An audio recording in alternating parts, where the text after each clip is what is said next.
ontem tivemos o debate. Ufa! Primeiro debate do segundo turno aqui na Band, para a Prefeitura de São Paulo. A gente teve debates em outras 12 praças. Muito interessante. O debate da Band aqui de São Paulo eu mediei. E eu gostaria de dizer o seguinte, finalmente tivemos um debate, finalmente tivemos uma discussão de propostas, finalmente a gente teve o melhor Guilherme Boulos contra o melhor Ricardo Nunes. Ah, mas o Boulos foi melhor. Ah, mas o Nunes foi melhor. O que você acha do debate? É só você que pode opinar, mas o fato é, você via uma discussão que tinha conteúdo. Tinha conteúdo o tempo inteiro? Não. A taxa de conteúdo é altíssima? Não. Não é também o que seria até muito chato imaginar, né? Que um pega um livrinho e diz: eu gostaria agora de desafiá-lo a comentar o programa, o meu capítulo terceiro do meu programa, em que falo sobre a gestão dos bueiros da cidade. Eu vou fazer assim, como é que o senhor pensa em fazer? Seria muito chato. Até porque é preciso que a gente tenha clareza que prefeitura, governo estadual ou presidência da República não é um cargo técnico, não é uma função para uma prova de títulos, é uma liderança. Então, é um gestor, ele tem que ter também, além da capacidade de gerenciar a cidade, ele tem que ter a capacidade de fazer com que as outras pessoas sonhem, ele tem que ter a capacidade de convencer o legislativo municipal, estadual, federal, a viajar na viagem dele, ele tem que conseguir aprovar as medidas. Às vezes você pode ter uma medida extraordinária, inteligentíssima, maravilhosa, mas não tem como aprovar, né? Então, o saneamento das contas de um município é um desafio de gestão típico, mas não dá para fazer sozinho, sem o auxílio da Câmara dos Vereadores, da Assembleia Legislativa, do Congresso Nacional. A gente está vendo em Brasília o governo tentando aprovar algumas coisas, reforma administrativa, a reforma tributária não sai do papel, quer dizer, ela avançou, mas na hora da regulamentação nós não conseguimos terminar ainda. Então você vê como é difícil.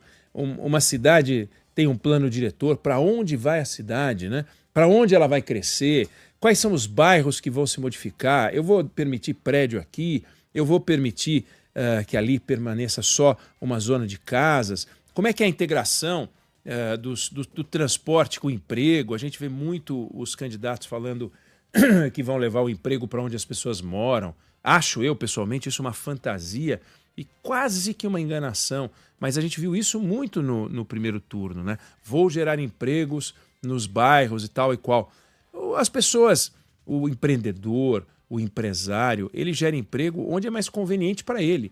Então, ou a prefeitura começa a gerar conveniências e basta mexer na infraestrutura de alguns lugares para que aqueles lugares floresçam, ou então não adianta fazer uma coisa arbitrária, porque vai dar um incentivo tributário qualquer que depois pode ser eliminado e não adianta. Agora, tem que ter uma forma inteligente de ocupar o centro, tem que ter uma forma inteligente de estimular com que a gente não tenha o transporte monumental de gente toda vez das regiões mais distantes para o centro. Então, ao mesmo tempo que tem que ocupar o centro, tem que ocupar a periferia tem que deixar de ser sinônimo de pobreza, a periferia tem que ser sinônimo de distância em relação ao centro, mas isso é só uma curiosidade, né? Algumas regiões mais distantes numa cidade como São Paulo são autossuficientes. Tem gente que mora em algumas regiões em São Paulo e não sabe o que é ir ao centro, Débora. Eu sou do tempo em que o meu avô dizia: estou indo para a cidade, estou indo para a cidade. Quer alguma coisa? Ir para a cidade? E eu não morava a 20 quilômetros do centro de São Paulo.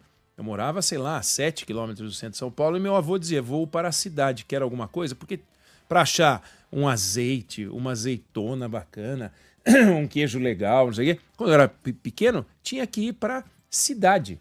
Eu já contei aqui, o meu pai, a primeira vez que comeu comida japonesa, ele foi almoçar ou jantar com um colega de trabalho dele que falou: olha, eu fui até a Liberdade e comi uma comida japonesa. E eu falei: como é que é a comida japonesa? Né? Nós somos 4 irmãos, todos maravilhados, porque ele começou a descrever o sashimi. E eu olhava aquilo, mas como assim? Não, eram pedaços de peixe cru. e a gente mergulhava no shoyu, eu não sabia nem o que era shoyu, no molho de soja, mas como um pedaço de peixe cru? Quer dizer, não prepara? Não, esse é o preparo, é assim que funciona. Era um negócio inacreditável. Hoje, comida japonesa, em qualquer lugar do Brasil, você come comida japonesa. Em qualquer lugar do Brasil. Virou uma instituição. Que nem pizza. A pizza era uma coisa que era típica de São Paulo, comida japonesa não era típica de São Paulo, era típica do japonês. Então, virou típica do Brasil. E aí a gente começou a brasileirou a comida japonesa, né? Para arrepio dos japoneses, da colônia japonesa que gosta da tradição, a gente já abrasileirou tudo, já colocou fruta onde não deve, como a gente fez com a pizza também.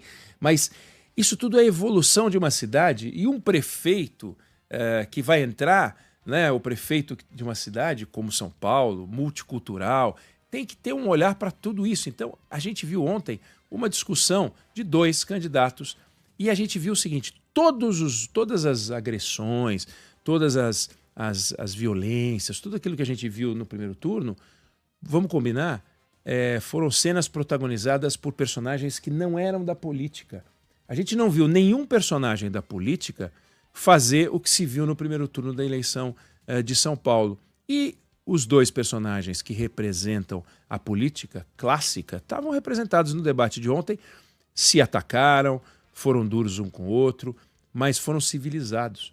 E o momento mais divertido, para quem não assistiu vale a pena rever, o momento mais divertido foi o momento em que o Boulos se aproxima tanto do Nunes, na regra estava escrito o seguinte, não é permitido gestos, nem reações que possam atrapalhar o raciocínio do outro. Subjetivo. O meu papel ali era ficar observando para ver se o candidato, no caso o Nunes, reclamava. Olha, eu queria te pedir, por favor, o Boulos está colado em mim, está me incomodando. Mas isso não aconteceu. E o Nunes foi se aproximando, o Boulos foi se aproximando. Logo no começo, o Boulos já saiu do púlpito e começou a chegar mais perto do Nunes.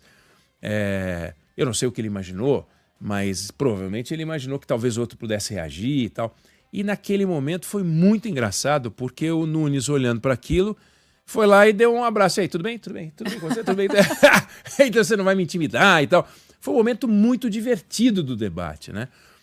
Para quem, obviamente, não viveu os bastidores, eu vi os bastidores, por incrível que pareça, um assessor do Nunes se aproxima de mim no intervalo para dizer assim, você deveria ter proibido que o Boulos se aproximasse do Nunes. Eu digo, como assim? Vai falar com o seu candidato, viveu um momento bom e não reclamou de nada, né? Como assim?